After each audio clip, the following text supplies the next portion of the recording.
Queridos amigos, qué gusto saludarlos en su programa Coffee Law, donde hablamos de los diferentes temas del derecho en sociedad. Soy Rodolfo Guerrero y como siempre te exhorto a que tomes un lugar cómodo, una bebida de tu preferencia, puede ser un muy buen café para tener toda la energía y actitud y reflexionar juntos sobre un gran tema del derecho. Sin más, comenzamos. Justamente hablando de uno de los temas dentro del derecho digital, pues debemos de tener en cuenta la propiedad intelectual en el mundo de los videojuegos, precisamente en esta industria que supera en gran medida a la del cine y a la de la música juntas.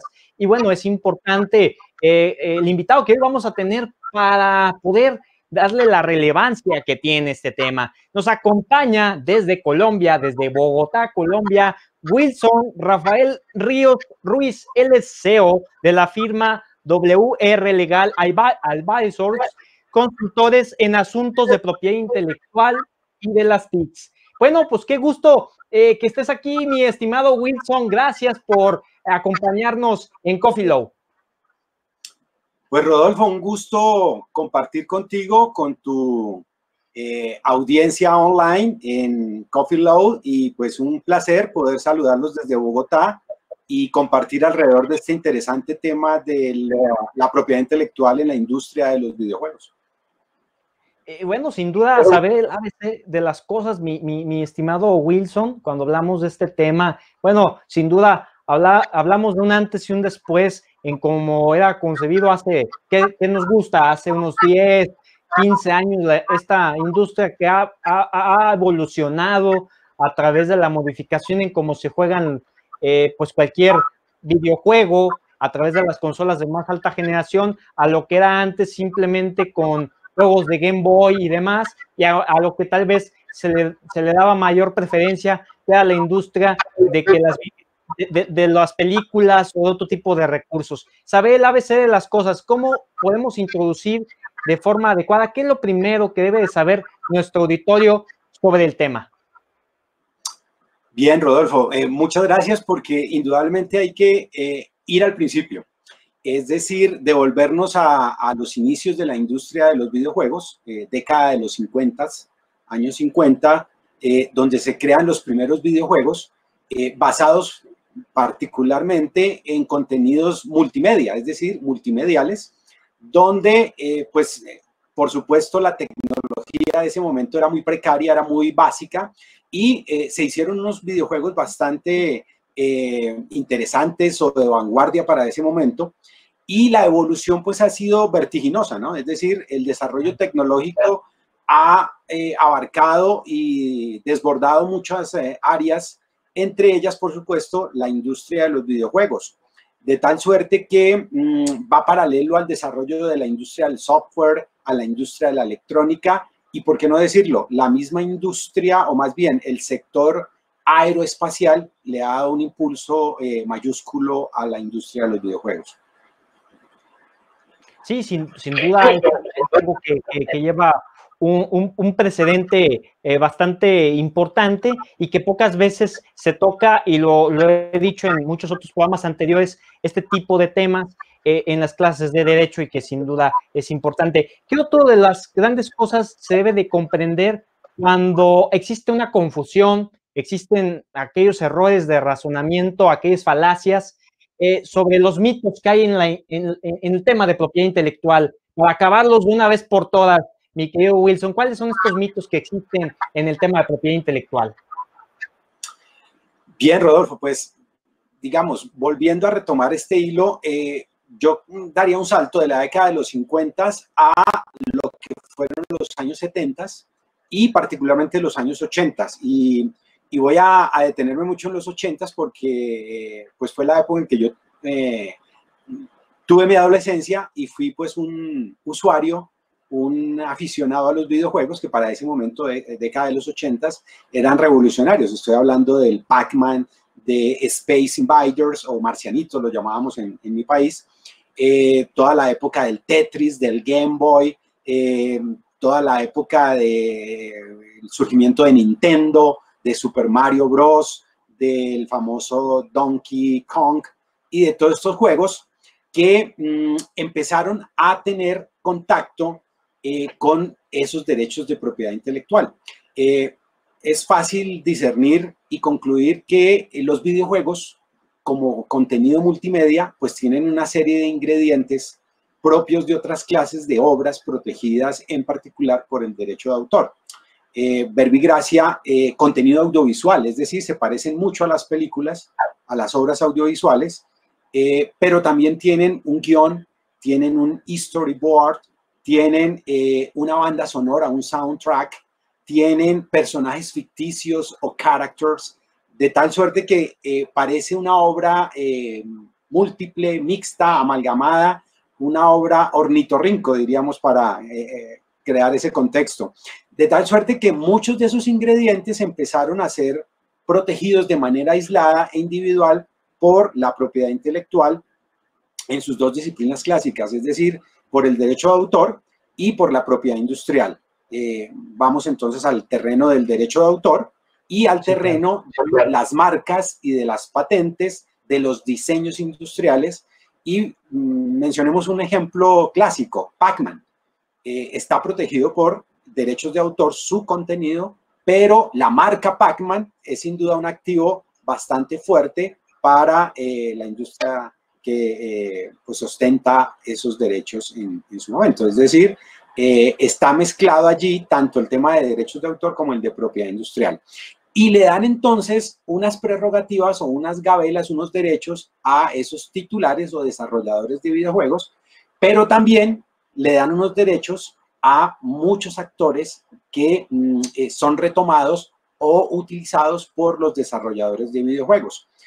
Voy a adelantarme un poco y vamos a hablar más adelante de temas tan interesantes como la utilización de imágenes, de transmisiones de organismos de radiodifusión, de los mismos tatuajes que hoy se utilizan por muchos deportistas, por tenistas, jugadores de baloncesto, de fútbol americano, de rugby, de fútbol o de soccer, como dicen los norteamericanos, fútbol para nosotros, y miraremos algunas contiendas y controversias jurídicas donde, por ejemplo, la NBA o los desarrolladores de juegos de consolas de baloncesto, utilizando la NBA o la FIFA, pues han tenido algunas controversias y sin duda pues el derecho de autor da esas prerrogativas a los desarrolladores, pero también les imponen unas cargas cuando utilizan material de terceros, pues contar con las autorizaciones previas expresas de esos terceros para no infringir esas normas.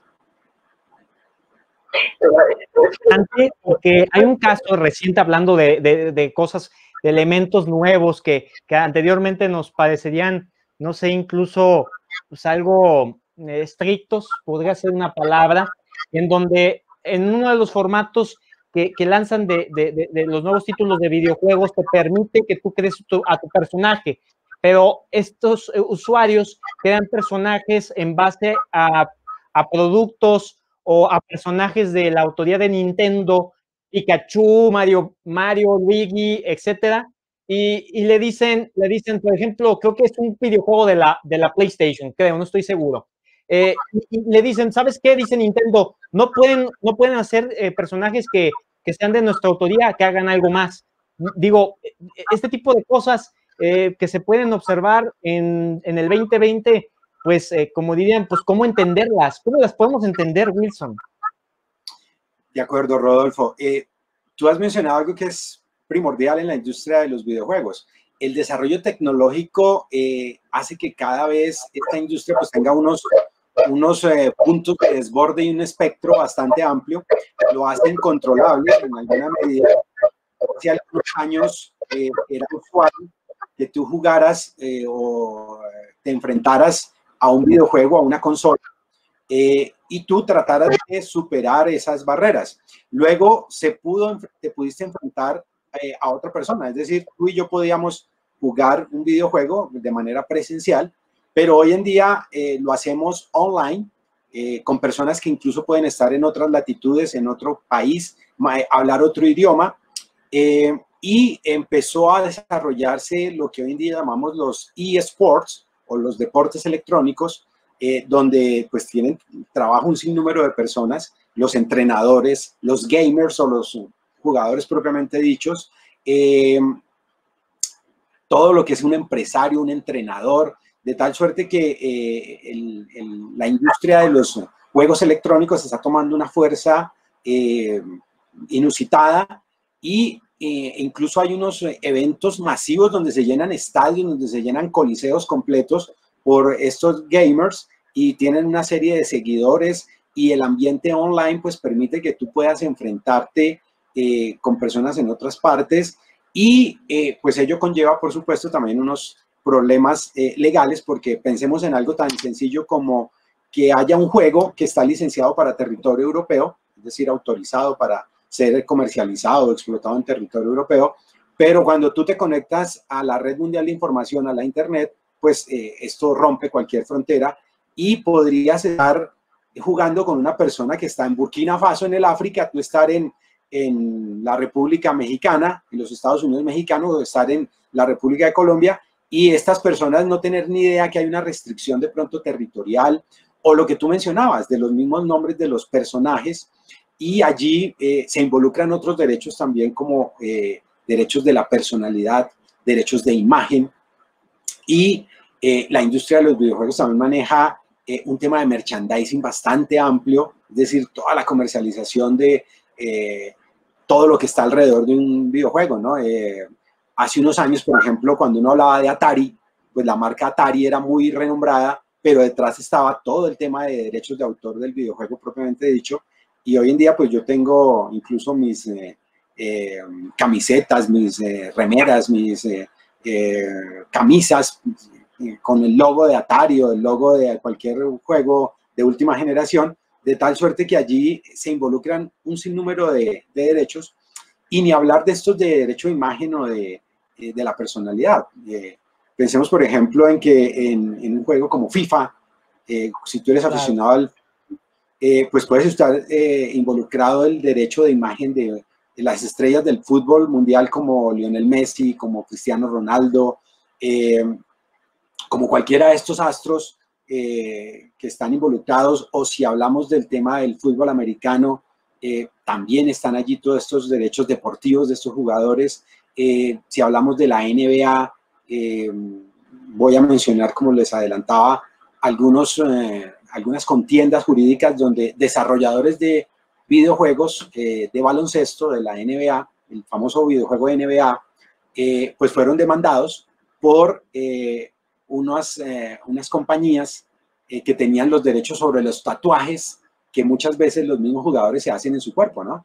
Jugadores o estrellas tan notables en la NBA como LeBron James o el lamentablemente fallecido este año a principios Kobe Bryant antes de que se retirara, pues esos tatuajes, como los videojuegos hoy son en HD, son en realidad aumentada, son hologramas, entonces hay una fidelidad de la imagen donde tú puedes ver el tatuaje más pequeño que tenga Lionel Messi en su tobillo al tatuaje más grande que tenga LeBron James en su hombro, y hubo demandas donde esos titulares de esos tatuajes, de los diseños de los tatuajes, pues demandaron a los creadores de estos videojuegos de NBA y pues sacaron un dividendo bastante jugoso a su favor. Es interesantísimo cuando escuchamos de los casos, y ahí paso a una cosa que me parece súper mega valiosísima, que permite que la comunidad que nos está viendo y escuchando, que les pido, si tienen alguna pregunta y comentario, háganosla llegar. Estamos en vivo y en directo aquí en Coffee Low, con el crack que es Wilson, Wilson Rafael, que está desde Bogotá, Colombia, explicándonos este tema de propiedad intelectual en los videojuegos. Saber de tu experiencia, Wilson, ¿cuál es tu pasar en este tema de los derechos de autor y propiedad intelectual, y qué casos en lo particular te han llamado la atención, te han marcado? Pues bien, Rodolfo, voy a contarles un poco. Yo empecé a trabajar en propiedad intelectual cuando yo me gradué de la universidad. Empiezo a trabajar en la Dirección Nacional del Derecho de Autor de Colombia. Fue mi primer trabajo. Su similar en México es el INDAUTOR, el Instituto Nacional de Derechos de Autor, y empecé a trabajar en esa oficina gubernamental. Fue mi primer trabajo, Y cuando llego yo allí a trabajar, pues no tenía ningún conocimiento en propiedad intelectual ni en derechos de autor, por supuesto. Y lo primero que yo le dije a la persona que me entrevistó y me contrató fue, yo no sé de derechos de autor. Y me dijo, no se preocupe, es un área bastante novedosa para ese momento. Y todos los que trabajamos en esta oficina, vuelvo a retroceder a 1991 y 92, hemos aprendido trabajando en esta oficina. Entonces, entro yo a trabajar allí. Yo pensaba especializarme en derecho financiero y tributario, pero cuando veo esta área del derecho tan novísima, tan inexplorada como era la propiedad intelectual en sus dos aristas clásicas, derechos de autor y propiedad industrial, pues veo que hay un futuro enorme y empiezo a ver que la propiedad intelectual iba a ser el futuro que hoy en día estamos viviendo. Recuerdo que uno de los primeros artículos que yo escribí sobre esta materia fue sobre inteligencia artificial y obras creadas por computador. Estoy hablando de 1995. Escribí también un artículo sobre circuitos integrados, sobre protección de los trazados topográficos de circuitos integrados por propiedad intelectual, y empiezo a ver el potencial que tenía esta disciplina y que hoy en día pues está totalmente demostrado. Y la tecnología encuentra el sustento legal de protección en todo el sistema jurídico, pero de manera muy especial en la propiedad intelectual. De tal suerte que esa fue una de las primeras experiencias que yo tuve, estando como funcionario de la Dirección Nacional del Derecho de Autor. Tuve oportunidad de ir a hacer mis estudios a Suiza, en la OMPI, en la Organización Mundial de Propiedad Intelectual, y allí pues fue mucho mayor el shock favorable de ver cómo este tema iba a tener una importancia mayúscula con el desarrollo tecnológico. Luego tuve oportunidad de trabajar en oficinas o en estudios, en bufetes de abogados dedicados a propiedad industrial, y pues el tema de las patentes, por supuesto, fue mi área de expertise.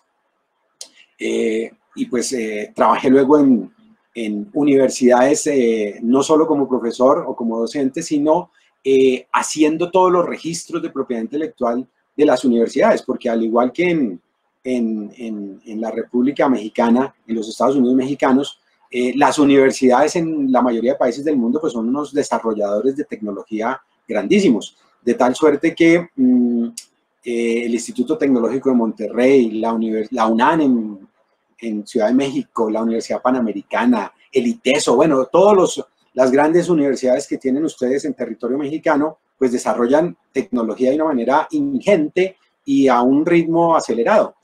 Trabajé yo aquí en Colombia para 2, 3 universidades y era enorme el volumen de solicitudes de registro de software, de patentes, toda la industria editorial que maneja las universidades, y me encontré con que las facultades de ingeniería y los departamentos de ingeniería de sistemas y computación, de ingeniería electrónica, pues eran unos desarrolladores de creaciones nuevas y de videojuegos.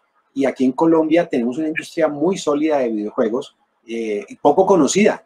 La verdad, ni los mismos colombianos a veces somos conscientes de cómo Colombia y Latinoamérica han sido pues fuentes de talento humano para la industria desarrolladora de los videojuegos. Sí, definitivamente es algo que debería de conocerse más cuando se trata de algo que ha marcado y que seguirá marcando a generaciones por el impacto que tiene en el desarrollo entre pues los que convergen pues en el uso y disfrute de los videojuegos, que sí me gustaría puntualizar mucho en lo siguiente, mi estimado Wilson. Abriendo pues el debate a algo que me hicieron llegar mucho en las redes sociales de Coffee Low, cuando hablamos de estos casos del plagio, de la vulneración de los derechos de autor, de un creador, de un gran título que es totalmente disfrutable para muchas consolas, pues, ¿cuáles serían los casos que tú podrías mencionar que particularmente sean interesantes por cómo se dieron y por la resolución favorable que tuvo en interés del autor de la obra en cuestión? Que nos puedas mencionar esto que es versus el plagio. Gracias, Rodolfo. Sí, indudablemente ese panorama o ese terreno es bien interesante porque noten que muchos títulos y muchos videojuegos se han basado en obras preexistentes, particularmente en películas, en films, en obras audiovisuales. Voy a mencionarles el caso que cualquier abogado de propiedad intelectual en el mundo estudia cuando se adentra en la temática de los videojuegos, que es el famoso caso de Universal Studios versus Nintendo.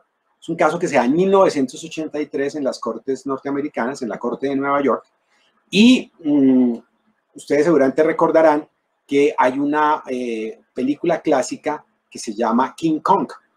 Pues bien, Universal en los años 80, finales de los 70, principios de los 80, hace un remake de la película King Kong, y para el año 83 Nintendo lanza su juego de Super Mario Bros. Y allí estaba el famoso Donkey Kong. Entonces entra a darse una contienda jurídica donde Universal, que ya había tenido unos resultados negativos con anterioridad a esta demanda en contra de Nintendo, sigue buscando dividendos y demanda a Nintendo, o inicia una acción contra Nintendo, argumentando que se está infringiendo los derechos de propiedad intelectual sobre la película King Kong por parte de Nintendo, y en especial de ese personaje denominado Donkey Kong. Este es uno de los casos más célebres. Cualquier abogado en el mundo lo estudia, siempre lo leemos. De hecho, mis estudiantes de especialización y maestría, generalmente cuando estudiamos estos temas, leemos esas sentencias. Y en esa sentencia se marcó un hito, porque si Nintendo hubiese perdido en esa oportunidad, es decir, si Universal Studios hubiera logrado triunfar, pues la industria de los videojuegos hubiera quedado casi que aplastada y hubiera tenido un stop, un retroceso totalmente abrupto. Gracias a la decisión de un juez de apellido Sweet, que se da en el año 83 en primera instancia, Nintendo es absuelta, y el juez menciona que Universal no tiene derechos sobre un simio gigante que la mayoría de gente conoce con el nombre de King Kong, y absuelve a Nintendo en el año 83. Universal, por supuesto, apela la decisión ante el Tribunal de Distrito, y en el año 84 se da la decisión de segunda instancia, e incluso condenan a Universal, que había demandado a Nintendo, a que tenga que pagar unos costos y unos gastos tanto de abogado como de daños y perjuicios por haber iniciado esta acción en contra de Nintendo. Y vemos allí cómo entonces hay unos derechos generales que subyacen a la industria audiovisual o de las películas y a la industria de los videojuegos. Pensemos también en las bandas sonoras. Noten que muchas películas tradicionales, pues uno de sus atractivos es la banda sonora, es decir, ¿quién no recuerda, por ejemplo, un clásico del cine de los años 80 como fue Top Gun, que este año se va a estrenar precisamente su segunda parte? Iba a estrenarse en junio de este año, pero a raíz del problema de salud pública mundial por todos conocidos, se postergó para diciembre de este año el estreno. Y en los años 80, año 86, cuando se lanza Top Gun, pues la banda sonora fue un éxito, ¿no? Canciones como Danger Zone, canciones como Take My Breath Away del grupo Berlín, fueron muy exitosas por hacer parte de la banda sonora de esta película. Luego vayámonos al final de la década de los 90 y antes del inicio del milenio, cuando surge Napster, este software de intercambio que comprimía archivos MP3, MP3 Pro, MP4, y se da la demanda en contra de Napster en 1999. Muchos de ustedes la recuerdan, muchos la hemos estudiado, la conocemos perfectamente. Pues la demanda se da por la banda sonora. Resulta que una semana antes de que se estrenara la película, aparece en Napster la canción o el tema o el track I Disappear, que es el tema central de la película Misión Imposible. Esa banda sonora es interpretada por la famosa banda de hard rock Metallica, y por eso vimos a Lars Ulrich, el baterista de Metallica, radicando la demanda en contra de Napster junto con los abogados de la RIA, de la Recording Industry Association of America. Y en el año 99 se dio ese preliminary injunction, esa medida cautelar proferida por la juez Marilyn Hall Patel en la Corte del Circuito de California, y todo el proceso contra Napster y luego contra Grokster, Morpheus y Kazaa, pues se dio por infracción a los derechos de propiedad intelectual, pero el de Napster en particular fue por la banda sonora. Entonces, noten que muchas veces en la industria de los videojuegos, volviendo a este terreno, se utilizan obras musicales o fragmentos de obras musicales, y esos desarrolladores de videojuegos pues deben contar con las autorizaciones previas expresas de sus autores o titulares, dadas de manera directa o a través de las sociedades de gestión colectiva de derechos de autor correspondientes, o lo que hoy en día manejamos con las famosas licencias multiterritoriales, que nos permiten pues tener un manejo más acorde para el uso de esas obras en el entorno digital y en plataformas como las que nos brinda Internet. De tal suerte que la industria de los videojuegos siempre ha tenido en su favor la protección de la propiedad intelectual, pero ha tenido a su turno, como usuaria también de derechos de terceros, de cumplir con esos derechos. Y miren que muchas veces el desarrollador de videojuegos dice, bueno, ya ustedes los abogados de propiedad intelectual me mencionaron y me dijeron que no puedo utilizar obras de terceros, o que puedo utilizar obras que estén en dominio público. Entonces voy a utilizar obras de autores clásicos como Bach, como Beethoven, como Vivaldi, porque ya están en dominio público, ya el término de protección feneció. Pero lo que no recuerdan es que si utilizan la interpretación que hace, por ejemplo, la Orquesta Filarmónica de Londres, o la de Berlín, o la de México, o la de Colombia, pues allí hay unos nuevos derechos que son los derechos conexos de artista, intérprete o ejecutante y de productor fonográfico. Cuando se toman esas grabaciones de una obra que ya está en dominio público, no habría que pedir permiso al autor o a sus herederos, pero sí al intérprete o ejecutante, que en este caso sería la Orquesta Filarmónica. O pensemos en clásicos del cine como los de Stanley Kubrick en los años 70. Quienes sean cinéfilos sin duda habrán visto esos clásicos de 2001 y 2010, Odisea del Espacio. Y allí pues se utilizaban, por ejemplo, piezas clásicas como Así habló Zaratustra.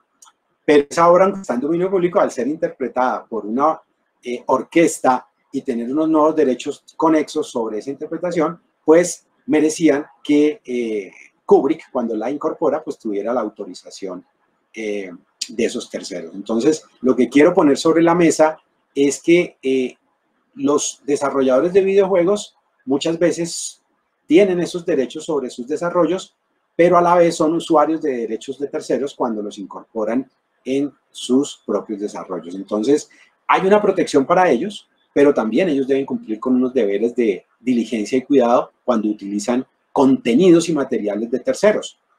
No sé si soy claro con ese presupuesto. Bueno, básicamente en este momento en donde pues existe mucha inspiración a raíz de haber visto algún otro desarrollo, alguna imagen, música, algún libro, pues tomas esas ideas, reflejas tu esencia, las tomas como una guía y creas un nuevo producto, pero hoy en día se dice que no hay obras que nazcan de la nada sin haber sido inspiradas por otra obra ya existente. ¿Es cierto esto? O sea, hoy en día ya no puede haber algo que sea totalmente neto y que nunca haya sido visto antes. Gracias por esa pregunta, Rodolfo, porque es bien importante. El derecho de autor tiene varios principios generales. Uno de esos principios fundamentales sobre los cuales se soporta y se construyeron los principios generales del derecho de autor a nivel mundial, reflejados en el convenio máximo a nivel mundial, que es el convenio de Berna, un convenio que data de 1886, un convenio centenario. Y la mayoría de leyes del mundo, de todos los países del mundo, pues se han basado en ese convenio de Berna. Es un convenio que ha sido reiteradamente actualizado. Su última modificación fue la de París en 1961, pero ha tenido unos protocolos y unas adiciones adecuándolo al entorno digital. Me refiero a las que se hicieron el 20 de diciembre de 1996, conocidos como los tratados Internet, donde el convenio de Berna se repotencializó, se le hizo un update, un F5, para que lo adecuáramos a este entorno digital. Y el derecho de autor se basa en un principio fundamental que establece que las ideas y su contenido conceptual no son protegidas por el derecho de autor. Lo que se protege por el derecho de autor a nivel mundial es la concreción o materialización que yo hago de una idea. Voy a explicar el concepto porque pareciera un galimatías, ¿no? Pareciera algo complejo de entender, pero tiene el siguiente contexto. Yo puedo desarrollar una idea que no es protegible por el derecho de autor, pero cuando yo la concreto en una obra literaria, en una obra artística o en una obra científica, adquiere la relevancia para que el derecho de autor le dé una protección. Entonces, como tú lo mencionas, Rodolfo, puede existir un concepto que sea reiterativo en la industria de los videojuegos. Pensemos, por ejemplo, en un videojuego de hace algunos, de la década de los 90, Tomb Raider. Se basó en una película, ¿cierto? O mejor, el videojuego fue la precuela de la película que protagonizó en su momento Angelina Jolie. Pero muchas veces es al contrario. Surge la película y luego se crea el videojuego. Pensemos en la obra original literaria de J.K. Rowling, conocida como Harry Potter. Era una obra literaria, luego se vuelve una obra audiovisual y luego se vuelve un videojuego. Entonces, es muy recurrente que esos conceptos o ideas puedan ser reutilizados, recabados y traídos nuevamente o retomados en cualquier clase de obra, en este caso particular, en un videojuego. Voy a mencionar otro caso que es de la década de los 80s, que es muy importante y que cualquier abogado de propiedad intelectual ha leído, y si no lo ha hecho, lo debe leer. Es el famoso caso que se dio con Star Wars, o la Guerra de las Galaxias, en 1977, cuando George Lucas y 20th Century Fox lanzan la primera parte de esa famosa saga que hoy en día seguimos incluso consumiendo y viendo. Se lanza en 1977 el episodio 4, ¿recuerdan? Porque esto es todo un entorno para los que somos aficionados y seguidores de Star Wars. Y se estrena en 1977 Star Wars, la Guerra de las Galaxias. Pues bien, en el año 78, el año inmediatamente siguiente, se estrena otra película que se llamó Battlestar Galactica. Y el concepto era muy similar. Entonces hubo una demanda por parte de 20th Century Fox a Universal, que era el desarrollador de esta obra audiovisual, porque retomaba los conceptos y las ideas de una guerra espacial, de un tirano, un antagonista, un villano, y todo se desarrollaba en el espacio exterior, y los personajes incluso eran muy parecidos. Si ustedes recuerdan, el personaje central de la Guerra de las Galaxias se llama Skywalker. El de Battlestar Galactica se llamaba Skyler. Entonces, hubo unas demandas muy simpáticas, muy importantes, y las Cortes norteamericanas en los años 80, la Suprema Corte norteamericana sentenció que, basándose en ese principio fundamental de que las ideas no son protegidas por el derecho de autor, pueden existir obras que retomen el mismo concepto de ciencia ficción, en este caso, del ejemplo que les estoy trayendo a colación, pero que igual pueden existir, como pasa, por ejemplo, en la industria del software, que existan cientos de programas sobre nómina y contabilidad, de tal suerte que cada programa o cada software está protegido por el derecho de autor, pero lo que se está tomando es un concepto o una idea general, y en la medida en que cada desarrollador de software o de una película, un productor audiovisual o el desarrollador de un videojuego recabe y haga su propia versión, pues está logrando una obra protegida, de tal suerte que allí generalmente son los tribunales o los jueces quienes terminan dirimiendo estos conflictos y estableciendo si existe o no plagio, o si existe una reproducción simulada o una reproducción o una infracción, mejor, a los derechos patrimoniales de reproducción, comunicación pública, transformación o de distribución. Entonces, muchas veces terminan siendo los jueces quienes pueden dar esa última palabra, como es usual. de tal suerte que efectivamente ese principio general del derecho de autor de no protección de las ideas es clave en esta industria también. Sí, cuántos casos, incluso en la localidad, estimado Wilson, con un famoso fenómeno que se dio de los huevos cartoon. Había una persona que en una rueda de prensa, tengo entendido, se acercó con el autor de esta famosa pues animación que tuvo su lugar en cartas, mucha popularidad en televisión abierta y demás, y le dijo, oye, pero a mí ya se me había ocurrido esa idea. Y le dice el que es el promotor de esta creación, que tuvo mucha popularidad y mucho impacto en cierta generación, pero la llevaste a cabo. Entonces con eso lo dejó callado. O sea, una cosa es, pues sí, yo tengo miles de ideas, pero si nunca las ejecuté, las inscribí y las desarrollé, entonces pues no vale nada.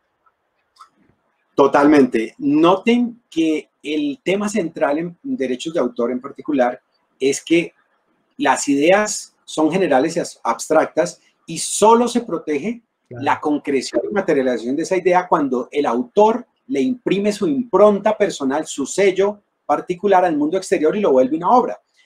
Pensemos, por ejemplo, en conceptos como el amor. El concepto de amor ha dado pie y ha dado origen a que se desarrollen novelas, poemas, canciones y todo tipo de creaciones protegidas por el derecho de autor. Entonces, ni pensemos en esas producciones que fueron consumidas por toda Latinoamérica y por todo el mundo en la época del cine clásico o del cine de oro mexicano. Entonces, yo recuerdo que, por ejemplo, mi padre, cuando yo era niño, era un seguidor asiduo de Mario Moreno Cantinflas y veía todas sus películas. Y antes de Cantinflas, pues consumía todo el cine clásico mexicano con todos estos intérpretes que a la vez fueron luego actores y que pues trascendieron a nivel mundial. Recuerdo, por ejemplo, que todo este cine clásico mexicano, cuando empieza a entrar en dominio público, entonces empiezan a darse unas controversias, por ejemplo, cuando se suscriben los famosos TLCs, donde México, Canadá y Estados Unidos, en la década de los 90, empiezan a suscribir estos TLCs y muchas de las obras audiovisuales del cine clásico mexicano iban a entrar en dominio público. Entonces se trató de negociar allí en estos mismos TLCs e incluso los mismos Estados Unidos protegieron su industria, ¿no? Recordemos, por ejemplo, la famosa Sonny Bono Copyright Extension Act, que buscó extender el término de protección cuando ya iba a entrar en dominio público un personaje tan famoso como es Mickey Mouse, de tal suerte que Walt Disney y sus herederos pues pudieron extender estos derechos. Entonces, muchas veces el tema de los derechos de autor, pero también el de propiedad industrial es bastante valioso. Voy a ir a otro ejemplo que es muy singular. En los 80s el famoso cubo Rubik fue muy popular, creado por un húngaro. Este cubo es creado por un ciudadano húngaro de apellido Rubik. Ernok Rubik se llamaba ese señor húngaro, y obtiene una protección, en primer lugar, por vía patente. La protección del tema mecánico, del armar ese rompecabezas tridimensional, porque noten que hasta ese momento los rompecabezas eran bidimensionales y el primer rompecabezas tridimensional es el famoso cubo Rubik, y obtiene también una protección a la marca Rubik, cierto que es tal vez un mayor activo, y también una protección vía diseño industrial. Entonces noten que hoy en día la propiedad intelectual en ese amplio espectro de derechos de autor y propiedad industrial maneja un concepto que se denomina el de unidad de arte, donde una misma creación puede estar protegida de manera simultánea y concurrente por el derecho de autor y por la propiedad industrial. Por supuesto, surge de inmediato la pregunta de cuál de las dos disciplinas se aplica, es decir, si el término de protección del derecho de autor, que es bastante amplio, en Colombia es la vida del autor de 80 años, recuerdo que en México también es, si no recuerdo mal, es la vida del autor y 70 años y 90 en otros casos, y en propiedad industrial, pues las patentes son por 20 años, las marcas por 10 años, renovables por periodos subsecuentes, o los diseños industriales con una protección de 10 años. Entonces, noten que allí muchas creaciones, en especial los videojuegos, obtienen protección base por derechos de autor pero muchos de esos desarrollos terminan siendo protegibles también por propiedad industrial, vía patente, de invención o de modelo de utilidad. Y voy a un ejemplo más reciente, 2016. ¿Recuerdan el famoso Pokémon Go? Que fue una explosión de realidad aumentada. Fue el concepto que se manejó con Pokémon Go. Y allí pues existían unos derechos de autor o un copyright sobre la compañía, sobre Nintendo, pero también existían unas patentes sobre estos desarrollos. Y ni pensemos en lo que son hoy en día los dispositivos móviles, los teléfonos inteligentes y todo el desarrollo que se está dando hoy en día con la tecnología móvil, donde tenemos en un dispositivo con el que andamos de manera fácil en nuestro bolsillo, tenemos una cámara fotográfica, tenemos un teléfono, tenemos una consola de videojuegos, tenemos un computador para comunicarnos, enviar y recibir correos, hacer textos e incluso para tener una videoconferencia o un webinar como el que estamos teniendo en este momento. Entonces, noten que el tema o la industria de los videojuegos está explotando de una manera exponencial porque es el nuevo escenario. Y no quiero dejar pasar el mencionar que en esta época o en este momento en que todos estamos recluidos en nuestras casas, en nuestros entornos y donde los grandes eventos masivos deportivos han sido suspendidos a nivel mundial, pues la industria de los videojuegos se ha vuelto aún más consumible. Es decir, si antes el consumo era masivo, hoy en día es exorbitante el consumo de la industria de los videojuegos. Las descargas, el poder jugar un videojuego con otra persona vía streaming, ni siquiera ahí tengo que descargarlo en un dispositivo, sino que está en la nube o está allí en el ciberespacio y yo puedo acceder a él y ni siquiera tengo que descargarlo en mi dispositivo. Entonces, noten que la tecnología nos está dando un panorama que es inimaginado y que lo que estamos asimilando hoy, tal vez en 6 meses esté ya obsoleto. Entonces, el desarrollo es totalmente vertiginoso. No, es totalmente pues, importante lo que estás compartiéndonos, mi querido Wilson, porque, insisto, son temas que normalmente uno podría decir dentro del área, bueno, yo pienso que lo han por sentado, pero realmente no. Y hay una comunidad diversa de diversos profesionistas que no necesariamente son abogados y obviamente desconocen de todo esto, ¿no? Médicos, contadores, ingenieros, todos ellos con ideas y con desarrollos y al final de cuentas, a veces con una mal asesoramiento de algún abogado que pueda llevarlos a un buen puerto. Y ante eso, las importantes reflexiones y exhortos, Wilson, sobre el abogado. ¿Qué debe de hacer el abogado para involucrarse de una forma adecuada al panorama de los derechos de autor y la propiedad intelectual? ¿Qué les recomiendas? ¿A qué los exhortas? ¿Dónde se acercan? ¿Qué deben de leer? Pues, Rodolfo, el panorama es enorme, es totalmente mayúsculo. Hoy en día, el abogado de propiedad intelectual debe ser un abogado integral, es decir, hace unos años tú podías ver que el abogado de derechos de autor conocía muy bien su tema, pero no era muy proclive al tema de propiedad industrial, y a la inversa, el abogado de marcas y de patentes no conocía muy bien el tema de derechos de autor. La lección desde hace muchos años es que el abogado debe ser integral y ser un abogado de propiedad intelectual, y agregaría de tecnologías.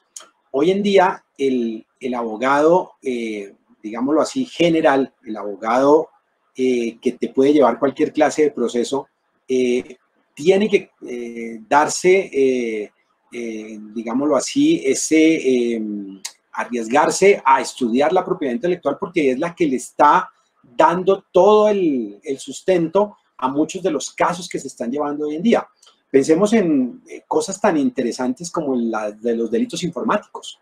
Pensemos en temas tan importantes como el de protección de datos personales. Pensemos en desarrollos como el de Big Data, Data Analítica, Internet de las Cosas. Son unas áreas que están dándonos mucho que hacer y mucho que explorar a los abogados en general y, por supuesto, a los abogados de propiedad intelectual. Entonces, la invitación, que es la que le hago yo siempre a mis alumnos, yo soy profesor de propiedad intelectual desde 1996, Y en la primera clase que tengo con mis estudiantes de especialización y de maestría, lo primero que les menciono es que tienen que ser abogados integrales y si se van a dedicar a la propiedad intelectual, ser abogados de propiedad intelectual en todas sus aristas, derechos de autor, propiedad industrial, tecnologías, competencia desleal, ¿verdad?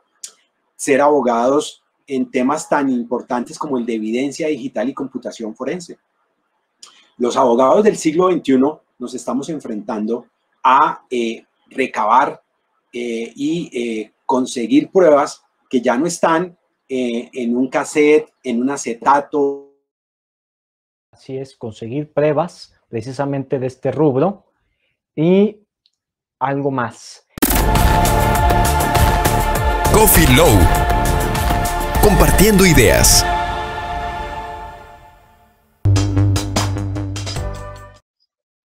Y lo han escuchado, la importancia de la propiedad intelectual en los videojuegos es un tema de actualidad, no es algo que nada más tengamos que tomar pues aisladamente o con poca o nula relevancia, ya que podríamos arrepentirnos. Y en este punto es indudable que el abogado tiene que ser pues integral, tiene que tener varios elementos y justamente Wilson Rafael, que es un experto durante mucho tiempo en las ramas de propiedad intelectual y derechos de autor, pues nos va a decir cuáles son las cosas cuáles son las cosas que debe de tener un abogado hoy en día y más cuando se cuando se quiere involucrar a la propiedad intelectual. Wilson, ¿cuáles son estos elementos? Bien, Rodolfo, pues mencionaba hace unos momentos que el abogado hoy en día tiene que ser integral, es decir, tiene que, si se va a dedicar a la propiedad intelectual, conocer el tema de derechos de autor, conocer el tema de propiedad industrial, es decir, de marcas y patentes, debe conocer otras ramas del derecho como la de la competencia desleal, la de protección de datos personales, debe ser en principio un abogado con una sólida formación donde tenga criterio jurídico para poder interpretar estas normas que hoy en día son tan ingentes y que aparecen de una manera vertiginosa, pero indudablemente el abogado del siglo XXI tiene que ser un abogado tecnológico, es decir, tiene que manejar muy bien la tecnología y los recursos que la tecnología nos brinda. Mencionaba el tema de la evidencia digital y la computación forense. Hoy en día las pruebas, el abogado del siglo XXI se enfrenta a pruebas electrónicas donde el abogado de derecho civil, el abogado de derecho comercial, el abogado de familia, el abogado constitucionalista, el abogado penalista. El tema de los delitos informáticos nos ha abierto un espectro también súper interesante, donde el derecho penal tiene hoy en día unos tipos penales que hace 10, 15, 20 años atrás ni imaginábamos. Phishing, farming, acceso abusivo a sistemas informáticos, toda suerte de infracciones que se pueden dar o fraudes online, de tal suerte que la lección o el mensaje sería que si se va a optar por ser abogado en los tiempos actuales, debe serse un abogado integral y si se va a dedicar usted a la propiedad intelectual, debe tener una expertise general en derechos de autor, en propiedad industrial, en competencia desleal, en protección de datos y no dejar de ser abogado, es decir, no dejar de estudiar todos los días. Cierro recomendando sobre esta materia un texto del profesor norteamericano David Greenspan, buen amigo y colega. Lo encuentran online, yo tengo la versión impresa porque me la obsequió él, se llama Mastering the Game y es uno de los textos más interesantes e importantes y yo siempre lo recomiendo para los que quieran seguir trabajando o incursionando en estos temas. Mastering the Game del profesor David Greenspan, lo encuentran online en cualquier buscador, en el que ustedes prefieran, Google, Baidu, Bing, el que ustedes quieran, allí lo encuentran, dan por criterio de búsqueda Mastering the Game, David Greenspan, y lo encuentran. Es publicado por la Organización Mundial de la Propiedad Intelectual, la OPI, y sin duda les va a servir para seguir estudiando este tema de la industria de los videojuegos. Importantísimo, mi estimado Wilson, y antes de irnos, es importantísimo que me digas tu opinión al respecto. ¿Cuál es el futuro en tu perspectiva, en tu óptica de la propiedad intelectual y obviamente también en el factor en la industria de los videojuegos? ¿Cuál es el futuro en tu opinión? Pues Rodolfo, el futuro de la propiedad intelectual va unido y tiene una suerte indisoluble con el desarrollo tecnológico. Es decir, cualquier desarrollo tecnológico, cuando va a ser abordado, protegido por las normas, por el derecho, sin duda va a encontrar en la propiedad intelectual un sustento y un aliado para esa protección. En el tema de los videojuegos, lo que hay por venir es mayúsculo, es decir, esta es una industria junto con la de desarrollos de apps o de aplicaciones que van a tener un desarrollo, digámoslo de esa manera. Si hoy en día van a la vanguardia, en los próximos 5 o 10 años van a ser industrias totalmente desbordadas. Es decir, incluso los games o los eSports se van a volver a la postre hasta deportes olímpicos. Entonces, vamos a encontrar que ese desarrollo de la industria del videojuego va a ser inconmensurable. Y definitivamente muy pronto estaremos haciéndote la invitación, mi estimado Wilson, a participar en futuras actividades que desarrolla esta sociedad civil Coffee Law, doctor Jorge Fernández Ruiz, para pues crear este efecto virtuoso para toda la comunidad jurídica y social, si estás de acuerdo.